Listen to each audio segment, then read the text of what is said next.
After retiring, I bought a small cottage deep in the woods to live peacefully in nature. Then my son-in-law called. "My parents are moving in with you. If you don't like it, come back to the city." I stayed silent, but when they arrived, they were met with the surprise I had prepared for them. I thought I'd finally found my slice of heaven, my quiet escape after 40 years of grinding, of sacrificing everything. But that dream, my hard-won peace, it turned into a nightmare battlefield in less than 72 hours. Can you even imagine your own family trying to take everything you worked for, everything you believed in? The keys felt heavier than they should have, solid metal in my palm. I stood there, in Rebecca Marsh's real estate office in Cody, Wyoming, barely hearing her talk about stapled documents I'd already forgotten. Outside, the March wind pushed tumbleweeds across the empty parking lot, a lonely dance. "Congratulations, Mr. Nelson." Rebecca's smile was wide, like she'd handed me the entire world. Maybe she had. "You're officially a property owner in Park County." That morning, my cashier's check for $185,000 had vanished from my account. 40 years of overtime shifts, of skipped vacations, of packed lunches. For decades of my life compressed into 6 figures, now converted into 800 square feet of timber and solitude, a solid 12 miles from anyone, anything. "Thank you," I managed, pocketing the keys. My fingers, surprisingly, were steadier than I expected. The drive from her office took me west, then north. The roads grew narrower with each turn. Pavement gave way to gravel, then just dirt. My cell service, a flimsy thread to the outside world, dropped from 4 bars to 2, then 1. I stopped at a little general store, grabbed coffee, bread, eggs, butter. The clerk, a kind-faced woman, asked if I was visiting. "Living," I told her. She nodded, like I just said something profound. The final 2 miles climbed through a pine forest so thick the afternoon sun could barely touch the ground. When the cabin finally appeared in its clearing, I pulled over and cut the engine. And there they were, for elk, grazing, maybe 50 yards from the porch. They raised their heads, studied my truck for a long moment, then went right back to eating. One flicked an ear at a fly. I sat there for a solid 5 minutes, just watching them. No honking. No sirens. No neighbors' voices bleeding through thin apartment walls. The cabin was exactly as the photos promised. Weathered cedar logs, a green metal roof, a stone chimney. Small, yes, but mine. I unlocked the door, stepped inside. The air smelled like pine sap and old wood smoke, a scent that instantly felt like home. One main room with a kitchenette. A bedroom barely big enough for a double bed. A bathroom with a shower stall so compact I'd have to enter sideways. Perfect. I unloaded the truck slowly, methodically. Tools on the pegboard, each in its designated spot. Hammer, wrenches, handsaw. Books stacked by subject. History, engineering manuals, 3 novels I'd meant to read for a decade. The coffee maker positioned on the counter, ready to catch the first morning light. Every item placed with intention, creating order from the chaos of moving boxes. By the time I finished, the sun was lowering, painting the sky. I made coffee too late in the day, but I didn't care. I carried it out to the porch. The rocking chair, which I'd bought specifically for this moment, creaked under my weight. The elk had moved deeper into the clearing. A hawk circled overhead, riding thermals in the sky. Then I called Beulah. "Dad." Her voice came through bright and immediate, a rush of warmth. "Are you there? Did you get it?" "Signed the papers this morning," I said, my voice thick with emotion. "I'm sitting on the porch right now, watching elk." "Oh, Dad, I'm so proud of you." The warmth in her tone made my chest tighten. "You earned this." 40 years, I murmured, taking a sip of coffee. 40 years I dreamed about mornings where I drink coffee and watch wildlife instead of highway traffic. "You deserve every moment of peace," she said, and then paused. "Cornelius has been so stressed with work lately. Sometimes I forget what peaceful even looks like." Something in the way she said it made me pause, a prickle of unease. "Everything okay?" "Oh, fine.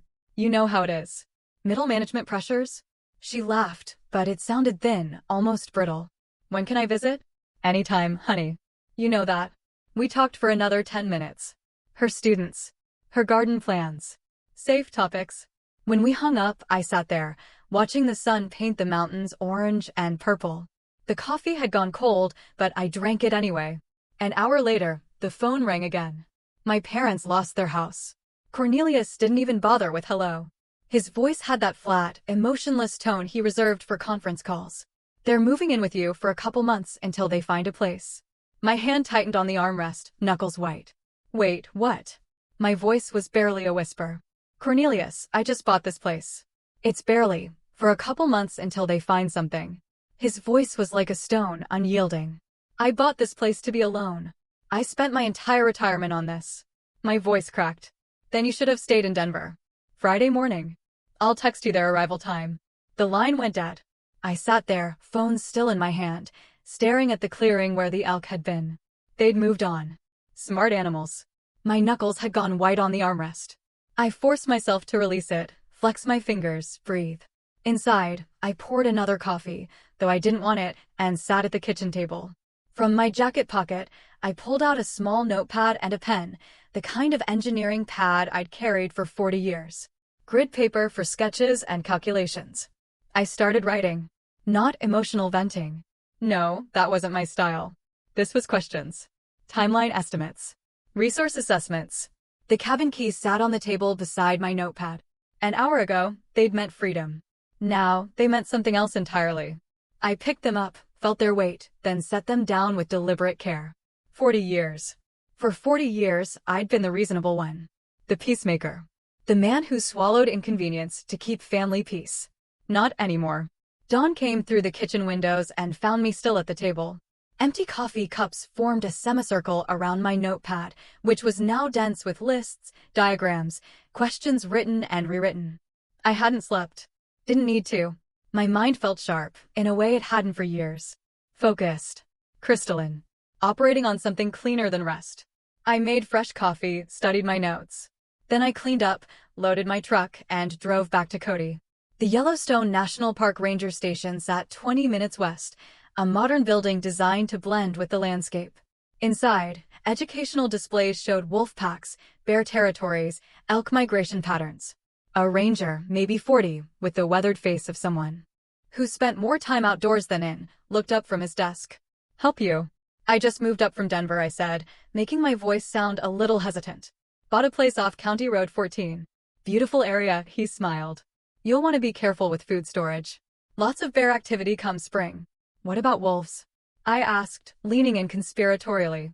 I've heard they're back in the region. Reintroduction's been successful. He stood and moved to a wall map, pointing to areas marked with colored pins. They're usually shy, but they've got an incredible sense of smell. Can detect prey or food from miles away. You hunting? No, just curious, I said, trying to sound a little nervous. I want to be prepared. Smart. He handed me a pamphlet. Keep your property clean. Don't leave attractants out unless you want visitors. I took careful notes in my field notebook, wind direction, pack territories, seasonal behavior patterns. I thanked him warmly, mentioned again that I was from Denver and still learning about mountain life. Every word was calibrated to sound naive, concerned, exactly what he'd expect from a nervous newcomer. Back in Cody, I found an outdoor supply store, the kind with taxidermy on the walls and racks of camouflage gear. The camera section sat between hunting equipment and security systems. Looking for wildlife cameras, I told the clerk. Want to monitor bear activity near my property. He showed me 2 models with motion activation, night vision, cellular connectivity. These will do right. We get lots of folks wanting to keep an eye on their land. $340. I paid cash. At the cabin Wednesday afternoon, I installed them methodically. One covering the driveway approach, one angled toward the front porch. I tested the motion sensors, checked signal strength, adjusted positions until the coverage was perfect. The engineering part of my brain, 40 years of solving structural problems, found deep satisfaction in the precision. Hide the cameras enough to be unobtrusive. Position them for optimal capture. Test, adjust, verify. Both cameras connected to my phone with 1 bar of cellular service. Weak, but functional. Thursday morning, I drove back to Cody. The butcher shop sat on a side street. The kind of place that served ranchers and local restaurants. Need 20 pounds of beef scraps, I said. Organ meat, fat trimmings. For dogs. The butcher didn't blink. You got it. $45 for meat wrapped in white paper, loaded into coolers I'd brought.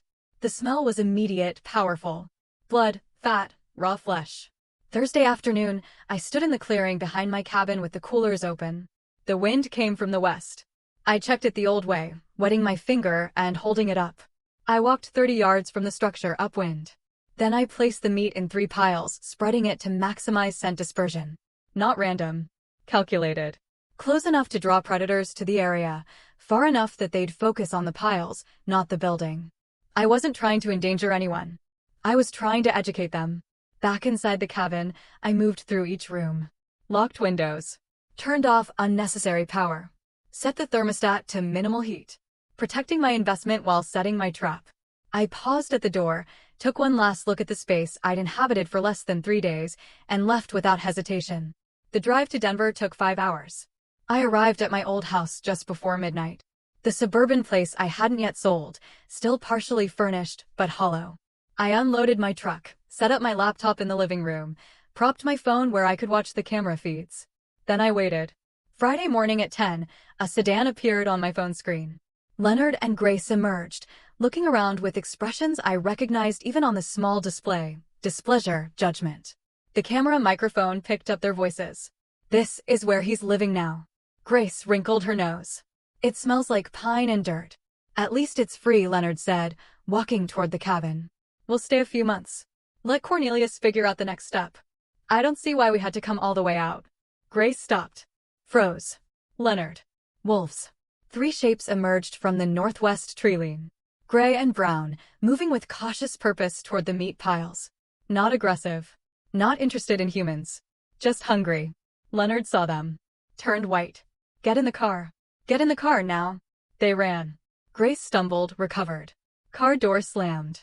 The engine started, gravel sprayed as they reversed wildly, then accelerated down the driveway. The wolves, unbothered, continued toward the meat. I closed the laptop and picked up my coffee, took a slow sip. 20 minutes later, my phone rang. "What did you do?" Cornelius's voice had lost its businesslike edge. Now it was just fury. "My parents nearly got attacked." "I didn't do anything," I said calmly. "I warned you. This property is in the wilderness. You set this up. You baited those animals." "Cornelius, I live in wolf country. Wolves live here. This is their home. Maybe you should have asked before assuming you could use mine." "You're insane." "I'm going to." "You're going to what? Zoom me because wildlife exists on my property? Good luck with that." "This isn't over." "No," I said, and I pressed end call. "It's just beginning." I set the phone down deliberately, returned to my laptop and opened the footage again, watching the wolves finish the meat and disappear back into the forest. Outside my Denver window, the mountains rose in the distance. Somewhere up there, my cabin waited. I'd been planning defense, but sitting there, watching the recording one more time, I realized something had shifted. This wasn't about defense anymore. 2 weeks passed before Cornelius made his next move. I spent those days settling into the routine I'd imagined: coffee on the porch at dawn, watching elk drift through the clearing, reading books I'd postponed for decades. But the peace felt conditional now, like standing on ice that might crack. I checked my phone more than I wanted to. Kept the camera feeds open on my laptop, listening for vehicles on the dirt road. Mid-April brought warmer afternoons and the first serious wildflowers. I was splitting firewood when my phone rang. "Beulah. Dad, please." Her voice broke on the second word. She was crying. Cornelius showed me the footage of the wolves. That could have been so much worse. I sat down the axe and walked to the porch. "Beulah, honey, wolves live in these mountains. I didn't create that situation. I warned Cornelius this wasn't appropriate housing for his parents. But you knew they were coming. You could have done something to make it safer." The script was obvious. Every phrase sounded rehearsed. Coached. My daughter turned into his messenger. "I bought this property for solitude," I said, keeping my voice level, even as my heart ached. "No one asked if I was willing to host guests. But I'm willing to meet with Leonard and Grace to discuss options." "You are?" Hope flooded her tone. "Really? I'll meet them in town. Neutral ground. We'll talk." After we hung up, I stood watching clouds move across the mountains. She genuinely believed she was helping. That made it worse. 2 days later, I drove to Cody for the meeting. I'd spent both evenings preparing, researching comparable rental prices for rural Wyoming properties, printing 3 copies of a standard short-term rental agreement, reviewing property law basics. I practiced my presentation in the truck mirror that morning, testing different phrasings until I found the right balance. Firm but not hostile. Clear but not cold. The Grizzly Peak Cafe sat on Main Street, small and local.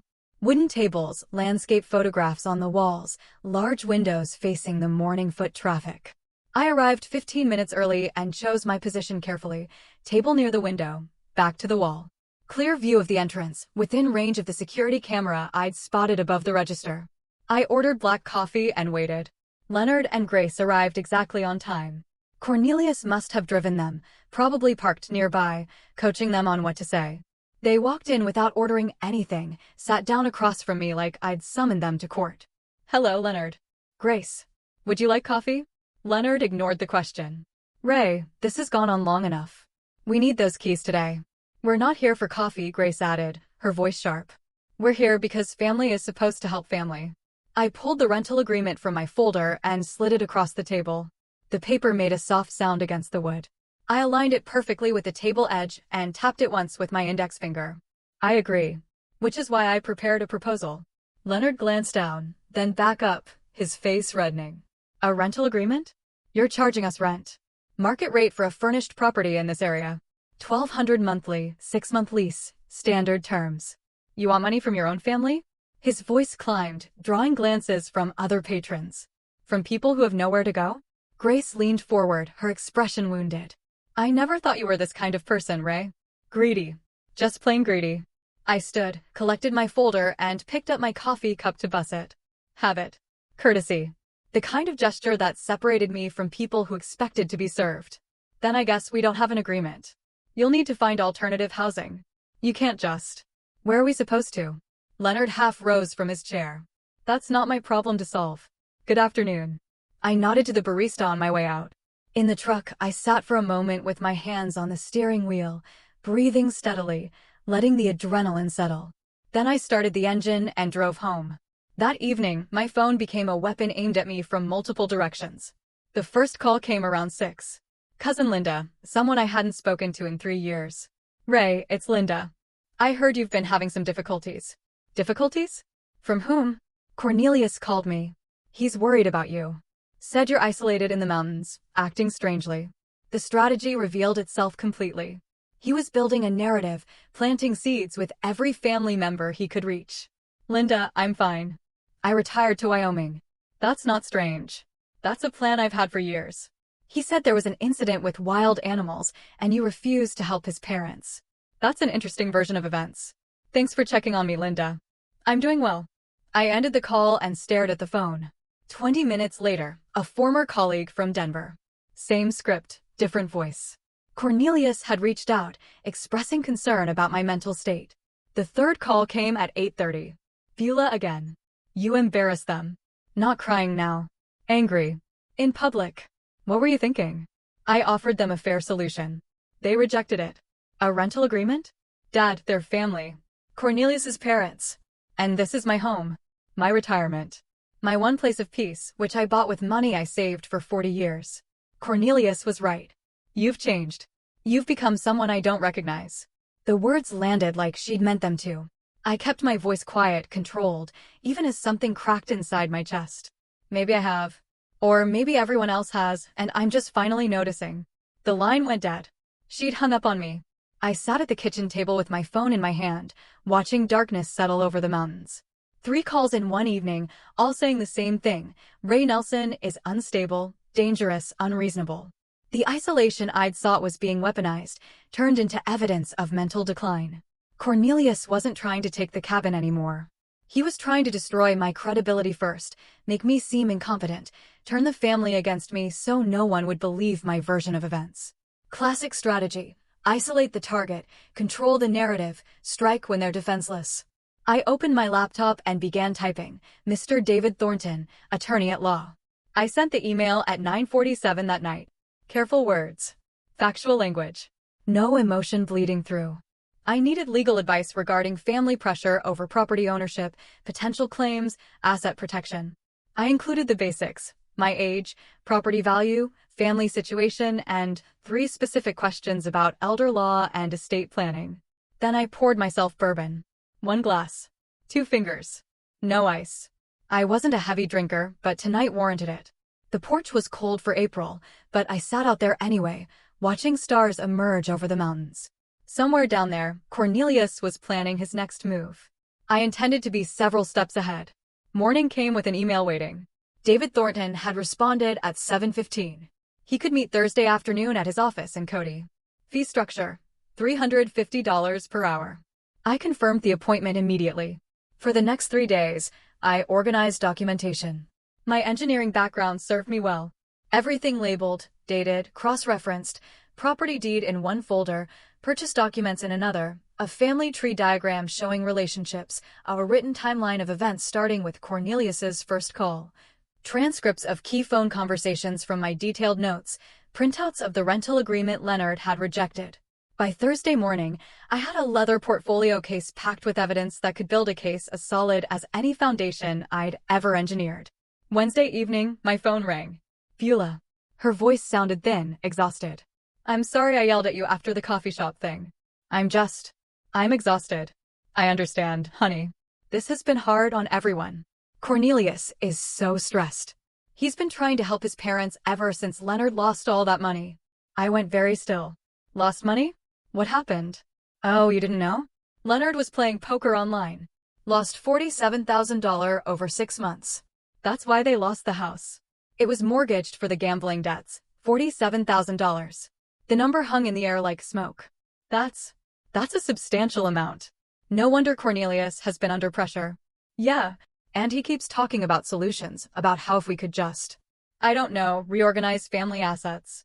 She was talking faster now, stress overriding caution. He mentioned something about putting your cabin in a family trust so it could benefit everyone eventually, for your estate planning, you know? And the property value is probably already up since you bought it in March. Every word was a piece clicking into place. A family trust. That's an interesting idea. When did Cornelius suggest this? A few weeks ago. He said it would be good for tax purposes when you, well, in the future. I don't really understand estate planning stuff. Neither do I. That's why I'm consulting an attorney this week, just to make sure everything's proper. An attorney? Her voice sharpened. Dad, is that necessary? At my age, with property worth this much? Yes, it's the responsible thing to do. After we hung up, I added 6 pages of notes to my documentation. Leonard's gambling. Cornelius's scheme disguised as estate planning. The timeline of desperation driving aggression. Thursday afternoon, I drove to COTTAGE and parked across from Murphy's Hardware on Sheridan Avenue. Thornton's office occupied the 2nd floor. Professional signage, steady foot traffic, well-maintained building. I watched for 5 minutes, assessing. Then I grabbed my portfolio and went inside. David Thornton was 50-something, Wyoming weathered, with the direct manner of someone who'd grown up on a ranch before law school changed his path. His office had wooden furniture, law books, a framed degree from the University of Wyoming, and a window overlooking Main Street. I presented my documentation in sequence: property papers, family diagram, timeline evidence. Each document handed across at the appropriate moment. Thornton took notes, asked clarifying questions. I had answers prepared. Mr. Nelson, I have to say, this is the most organized intake I've seen in years. You've documented everything. 40 years in construction engineering. Documentation prevents disputes. In this case, it's going to protect you significantly. He leaned back, tapping his pen against the desk. Here's my assessment. Your son-in-law is attempting to establish grounds for claiming you're incompetent or need oversight.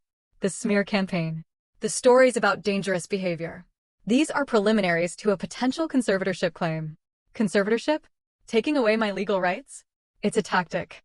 Not always successful, but it can tie up your assets in court for months, while they argue you can't manage your affairs. The solution is to prove conclusively that you are managing your affairs competently, which is what we're doing right now. What's the next step? Revocable living trust with an independent trustee. I'll be frank, it'll cost about $2,400 in legal fees, but it makes you essentially untouchable. The trust owns the property, not you personally, so family pressure becomes legally meaningless. Do it. How soon can we have it ready? 2 weeks. I'll draft the documents.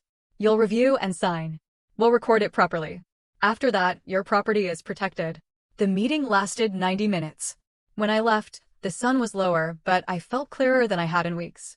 Following Thornton's advice, I drove to the public library instead of going home. I chose a corner computer terminal, back to the wall, habit, and accessed Colorado property records. Public databases I'd navigated before during my engineering career, building permits, property liens, easements. I entered Beulah and Cornelius's address and downloaded their mortgage history. The home equity line of credit hit me like cold water. $35,000, dated 8 months ago. Single signature authorization. Cornelius's name only. I printed the documents with hands that didn't shake, but wanted to. Added them to my folder. Drove back to the cabin in silence. That evening, I called Thornton from the porch. David, I found something. My daughter's house has a $35,000 helic that she didn't know about. Taken out by her husband. Yes. 8 months ago. Colorado property records. Colorado allows single-spouse helics under certain conditions, but hiding it from a spouse, that's a different matter. Has she discovered it yet? No. I'm not sure when or if I should tell her. That's not a legal question, Ray. That's a family question. But from a legal perspective, this information explains his motivation. He's likely using your cabin scheme to cover existing debts. After we hung up, I sat at my kitchen table and spread everything out. Attorney notes on the left. Family communications in the center. Financial discoveries on the right. Leonard's $47,000 gambling debt led to Cornelius's $35,000 helic to cover part of it, which led to financial pressure, which led to the scheme to acquire my cabin and eventually liquidate it for cash. Everything connected. I pulled out a legal pad and started drawing lines between related facts, circling key points, writing questions. Can Thornton investigate helic legality? Does Beulah have legal recourse? When to inform Beulah? How to protect her without alienating her further? My phone buzzed. Text from Thornton. Trust documents ready Monday for review. I replied, I'll be there. Then I made one final note at the bottom of my pad. Cornelius is cornered. Cornered animals attack. Prepare for escalation. 3 weeks later, on a Monday morning in early June, I drove to Thornton's office for the trust signing. The portfolio case beside me held 3 weeks of organized financial records, bank statements, retirement accounts, property appraisals, investment documentation. Everything consolidated. Thornton's assistant had the documents waiting on the conference table. 43 pages total, each signature line flagged with a yellow tab. I read every page while Thornton answered emails at his desk, giving me time. The Revocable Living Trust designated him as independent trustee. Total assets, $290,000. The cabin. My retirement funds. Everything I'd built in 40 years. The critical provision sat on page 17. Beulah inherits only if divorced from Cornelius or if Cornelius signs a legal waiver of claims to the property. This provision here, Thornton said, joining me at the table, the conditional inheritance for Beulah. You understand this might create family conflict. The conflict already exists. This just protects her from being exploited through my property. If Cornelius discovers this trust structure, he'll likely react aggressively. Let him. Everything here is legal. He has no grounds for challenge. Thornton's expression was knowing. Legal grounds and family drama are different things. Are you prepared for him to escalate? I've been preparing since March. That's why we're sitting here. He smiled slightly. Fair enough. Let's execute these documents. My signature was steady on every page. The notary, Thornton's assistant, professional and efficient, applied her seal with practiced precision. The sound it made was satisfying. Structural integrity. Legal edition. I wrote a check for $2,400 and left with copies of everything in a sealed envelope. The rest of that week, I worked through my financial institutions methodically. Each phone call followed the same pattern. Identify myself. Request beneficiary change forms. Explain the trust structure. Confirm documentation. Mr. Nelson, I have your beneficiary change request. The retirement account administrator said, you're removing your daughter as beneficiary. No. I'm designating my Revocable Living Trust as primary beneficiary. My daughter inherits through the trust. May I ask why you're making this change? Asset protection and estate planning. I have concerns about third-party claims. Understood. We'll process this within 5 business days. I'd like email confirmation as well, please. Of course. Is there anything else? Yes. Note in my file that this change was made voluntarily with legal counsel. I'm documenting my competency for all financial decisions. A pause. That's unusual, but I'll add that notation. By Friday, every asset I owned was protected within the trust structure.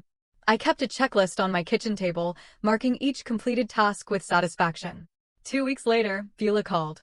Dad, Cornelius has been so weird lately. Her voice sounded thin and exhausted. Asking about your finances, whether you've updated your will. I sat down my coffee carefully. I have done some estate planning. It's responsible at my age. I know, But he got really angry when I mentioned you set up a trust. He called it a betrayal. Why would your estate planning betray him? It's not his inheritance. My hand tightened on the phone. Beulah, did you tell him details about the trust? I just mentioned you set one up. I didn't think it was a secret, is it? No, not a secret. Just private. What exactly did Cornelius say? He said you're cutting the family out and being manipulated by lawyers. Dad, what's going on? Why does he care so much? That's a very good question, honey.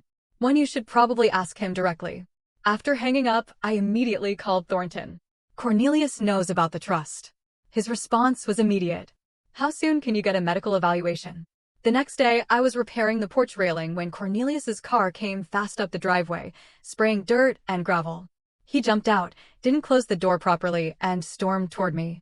I calmly set down my tools, retrieved my phone, and started recording video. I stood at the top of the porch steps, 6 stairs up, giving me an elevated position. Cornelius had to approach uphill, looking up at me. I held the phone at chest height, lens obviously pointed at him.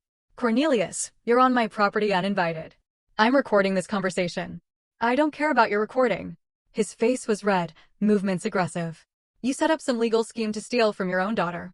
The trust protects my assets and ensures Beulah inherits appropriately. It's completely legal. Appropriately? What does that mean? Unless she divorces me? That's what you really want, isn't it? The trust ensures my property isn't subject to claims by third parties. That's standard estate planning. Third parties? I'm family. Your son-in-law.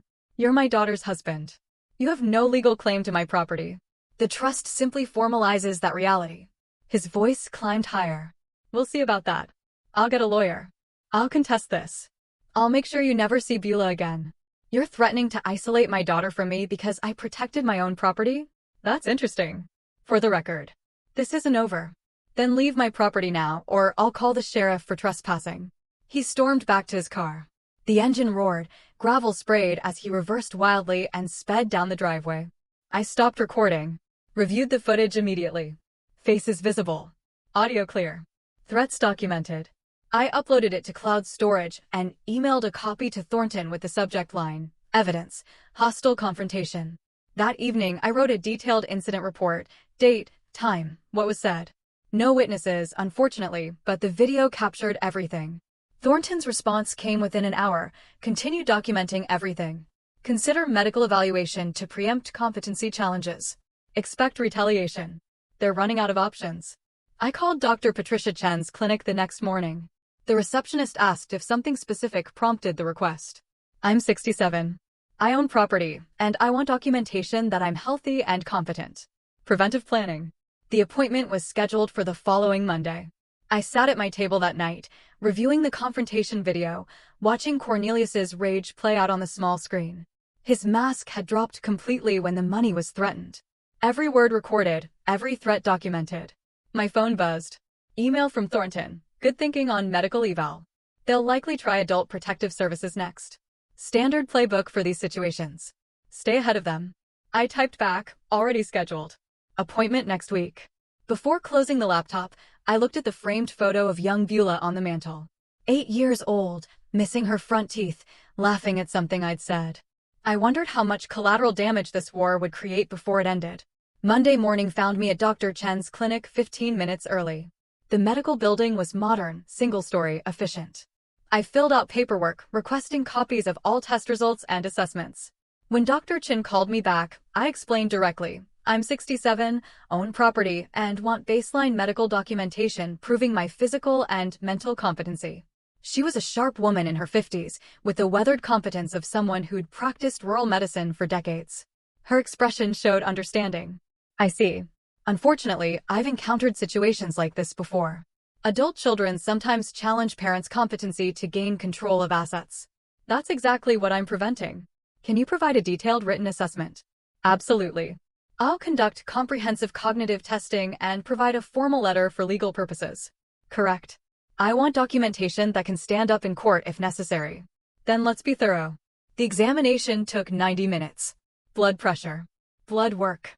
Then cognitive testing, mini mental state examination, clock drawing, memory recall exercises. She asked me to draw a clock showing 3:15. I drew it precisely. She asked me to remember 3 words, apple, table, penny, and recall them after 5 minutes. I remembered all three. She asked me to count backward from 100 by sevens. I did so accurately. When finished, Dr. Chen typed notes at her computer, then printed a letter on clinic letterhead. Mr. Ray Nelson is mentally confident, physically healthy, fully capable of managing his own affairs and making independent decisions regarding his property and finances. Patient alert, oriented, cognitively intact, no signs of dementia, confusion, or diminished capacity. She signed it, applied the clinic stamp, handed me both the letter and copies of all test results. $240 for the extended evaluation. I paid by credit card, noting the transaction carefully for my records. 2 days later, I was in my workshop shed organizing tools when an unfamiliar sedan pulled up. A professional-looking woman in her 40s emerged, carrying a tablet and an official folder. Mr. Nelson, I'm Margaret Willows from Adult Protective Services. I'm here regarding a complaint filed about your welfare. The flash of anger was immediate, hot, but I kept my expression neutral. A complaint by whom? I can't disclose that during my initial assessment. May I come in? Of course. Would you like coffee? No, thank you. This is a standard welfare check. I led her inside. Door held open. Transparency. I should tell you up front. I'm involved in a property dispute with family members. I suspect this complaint is part of that conflict, not genuine concern about my welfare. I appreciate your honesty. I'll conduct my assessment objectively. If the complaint is unfounded, I'll document that. Margaret walked through the cabin with her tablet, documenting everything. The kitchen was clean, organized. Bills paid and filed systematically. Refrigerator stocked with fresh food. Bathroom tidy. Bedroom orderly. No safety hazards. No signs of neglect or confusion. Do you have any difficulty managing daily tasks? Cooking, cleaning, paying bills. No difficulty at all. I've lived alone since retiring. I manage everything independently. The complaint mentions concerns about your mental state. Have you experienced memory problems, confusion, or difficulty making decisions? I retrieved the folder from my desk. I had a comprehensive medical evaluation 2 days ago specifically to address this concern. She read Dr. Chen's assessment carefully. This is very thorough and recent. Most people in your situation don't have current medical documentation. I anticipated false allegations. I wanted evidence ready. That's quite strategic thinking, Mr. Nelson. 40 years as an engineer. I believe in planning ahead. I also provided recent bank statements showing responsible financial management and copies of my trust documents, proving sophisticated estate planning. Margaret took extensive notes. Her professional demeanor remained neutral, but I recognized the pattern in her questions. She'd seen this before. Family exploitation disguised as concern. 3 days later, Attorney Thornton obtained copies of the official complaint through legal channels. I read it at my kitchen table, slowly, completely, multiple times. Cornelius and Leonard had signed as co-complainants. The allegations were specific and completely false. Claim: Ray threatened family members with weapons. False. I've never owned firearms. Claim: exhibits paranoid behavior, including security cameras everywhere. The cameras exist for legitimate property protection after actual threats. Claim: refuses medical care. False. I just completed a comprehensive evaluation. Claim: struggles with basic tasks and makes irrational financial decisions. The trust was sophisticated planning, not irrational. Grace provided a supporting statement claiming I endangered them with wild animals. The wolf incident from March now twisted into evidence of incompetence. The complaint requested mandatory psychiatric evaluation and possible conservatorship proceedings. My jaw tightened as I read. My knuckles went white, gripping the pages. They weren't just attacking my property anymore. They were attacking my autonomy, my competency, my freedom. This was war. 10 days after Margaret's visit, official notification arrived. Adult Protective Services case closed. Complaint determined unfounded. Margaret's report stated clearly, subject is competent, living independently and safely. No evidence of exploitation, neglect, or diminished capacity. Recent medical evaluation confirms cognitive and physical health. Complaint appears motivated by family property dispute rather than genuine welfare concerns. No further action warranted. I created a new folder labeled APS False Complaint Evidence and filed everything systematically. The original complaint with false allegations, Margaret's assessment report, case closure letter, my medical evaluation, Photographs of my well-maintained cabin, my written rebuttal to each false claim with supporting evidence. The folder joined the growing collection on my shelf. I was building a comprehensive case file. My phone rang. "Ray, I found something. Leonard and Grace have been using your cabin address for something." Thornton's voice was urgent. "Public records show mail being sent there in their names. This could be mail fraud or identity theft. We need to investigate immediately." I looked out the window at the mailbox by the road. I hadn't thought to check for mail addressed to people who don't live here. "I'm heading there now." I grabbed my truck keys, wondering what else I was about to discover. I drove down the long driveway to the mailbox. A quarter-mile of dirt road, dust rising behind the truck in the late afternoon heat. August in Wyoming made the air shimmer above the ground. The mailbox was standard aluminum on a weathered post, surrounded by tall grass. I pulled on gloves before opening it. Didn't want my fingerprints on mail that wasn't mine. 3 envelopes, all addressed to Leonard Harrison or Grace Harrison at my cabin address, Wyoming Department of Family Services, First Mountain Credit Union, Social Security Administration. I photographed each envelope carefully with my phone, front, back, postmarks visible, dates clear. Then I placed them in a plastic evidence bag I'd brought specifically for this purpose and drove back to the cabin. Thornton answered on the first ring. "Ray, I found something significant. Leonard and Grace have been using your address for official correspondence." "For what purpose?" "Benefits fraud, possibly. They're receiving mail from Wyoming Social Services, and they've opened a bank account using your cabin address, but your camera footage proves they don't live there." "That's a federal crime, isn't it?" "Mail fraud, benefits fraud, potentially identity theft if they claim to have your permission. We're talking years in federal prison if prosecuted." I looked at the evidence bag on my kitchen table. "Then we report it. I'm not covering for criminals just because they're related to my son-in-law." "Understood. I'll prepare the evidence package and contact the U.S. Attorney's Office." "Ray, this changes everything." "Good. Maybe they'll finally face consequences for their actions." The next week moved quickly. I compiled evidence with the same precision I brought to 40 years of engineering projects. Security camera footage showing Leonard and Grace's single brief visit in May. Utility bills proving no additional occupants. The mail records. My sworn statement that I never gave permission to use my address.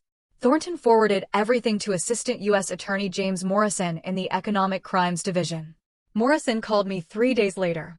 "Mr. Nelson, Attorney Thornton provided compelling evidence of benefits fraud using your property address. I never gave permission for them to use my address. I have camera footage proving they don't live here. I've reviewed the footage. It's clear they visited once briefly and never returned." "How long has mail been arriving in their names?" "Based on postmarks, at least 6 weeks. That establishes a pattern. Combined with benefits applications claiming Wyoming residency, we have sufficient evidence for a federal investigation." "I'll be frank. This will likely result in criminal charges. I'm not trying to ruin their lives, but I won't allow my property to be used for fraud." "You're doing the right thing by reporting this. We'll handle it from here." While Thornton investigated Leonard and Grace's fraud, he discovered something else in Colorado public records. Cornelius and Beulah's home had 3 missed mortgage payments. $8,400 in arrears. Notice of default filed. First step toward foreclosure. "Ray, this explains his desperation," Thornton said.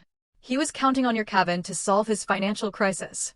When your trust blocked that plan, he had no backup." I sat at my kitchen table, processing this. His own home is at risk. There's an unconventional option I need to mention. You could purchase the defaulted debt. Banks sell delinquent loans at a discount to collection companies. You'd become the creditor, but anonymously, through an LLC. Cornelius would never know. The implications settled over me slowly. That would give me complete leverage. Yes, but it's also ethically complex.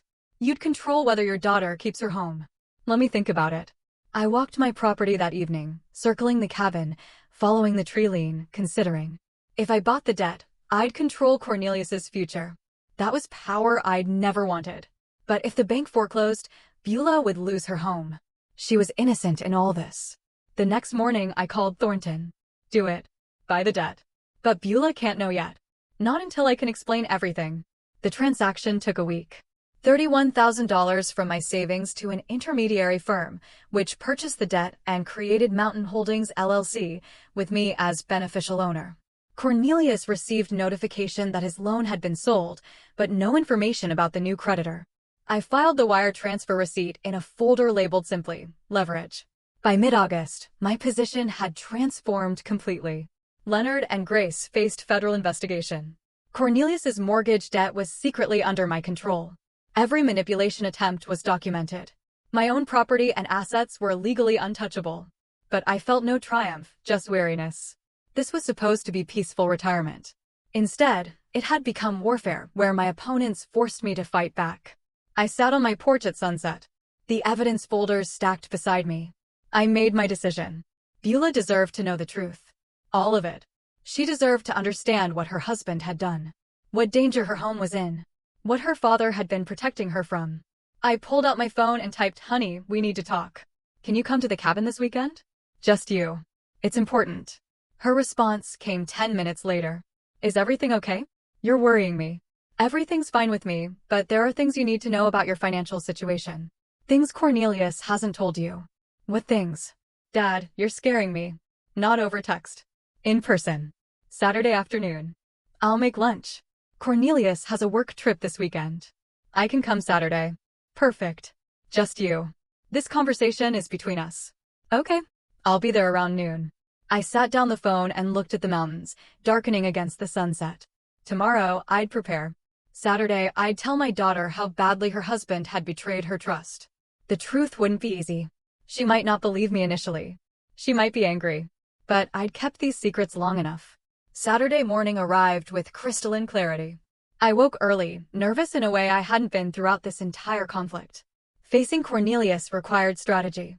Facing my daughter required something harder, honesty that would hurt her. I cleaned the cabin, already clean, but I needed activity. Prepared chicken salad for sandwiches, her childhood favorite. Organized the evidence folder on the kitchen table where she'd sit. Her sedan appeared around 11:30, dust trailing behind on the driveway. She emerged looking tired, worried. I met her on the porch and hugged her. She was tense. We started with coffee and small talk, her teaching job, the weather, anything but the real conversation. But the folder on the table kept drawing her eyes. Finally, "Dad, what's going on? Your text scared me." I took a breath. "Honey, there are things about your financial situation that Cornelius hasn't told you." "Serious things?" She laughed nervously. "What? Did he forget to pay a credit card bill? He sometimes gets distracted. Your house is in foreclosure. 3 months of missed mortgage payments. The bank was about to take your home." Her face drained of color. "That's not possible. We pay the mortgage. Cornelius handles it online every month." "That's what he told you. Here's what actually happened." I slid the notice of default across the table. She read it slowly, her hands beginning to shake.